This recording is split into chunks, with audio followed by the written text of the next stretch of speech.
खेसारी लाल यादव जी के उधार धनिया गाना के बारे में जानेंगे। चलो भाई देखो अब मैं क्या करता। पहले आप लोगों को बता दी कि मेरा तबीयत 3 दिन से खराब था, लेकिन आप लोगों के कृपा से मेरा तबीयत अब ठीक हो गया है।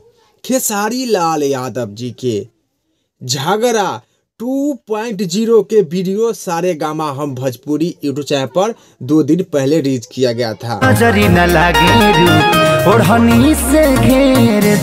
खेसारी लाल यादव जी के वीडियो झगड़ा 2.0 अभी ट्रेंडिंग पेज में चल रहा बा, नॉर्मल ट्रेंडिंग पेज में भी चल रहा बा, म्यूजिक वाला सेक्शन ट्रेंडिंग पेज में भी चल रहा बा।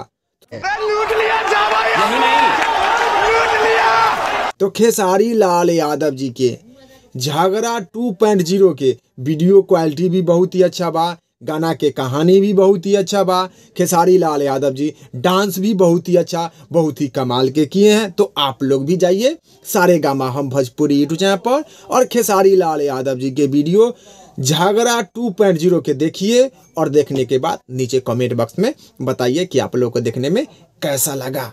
ठीक है समझिए। उधार धनिया गाना के गाए हैं खेसारी लाल यादव जी और निशा सिंह।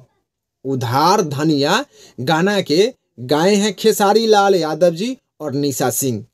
खेसारी लाल यादव जी के गाना उधार धनिया के लिखे हैं अखिलेश कश्यप जी। उधार धनिया गाना के लिखे हैं अखिलेश कश्यप जी।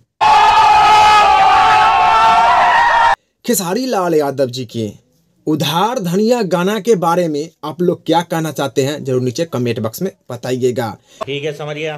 खेसारी लाल यादव जी के उधार धनिया गाना के फुल वीडियो बहुत ही जल्द blue beat Bhojpuri YouTube channel पर रिलीज कर दिया जाएगा। इस वीडियो में इतने, फिर मिलेंगे। Bye bye Tata.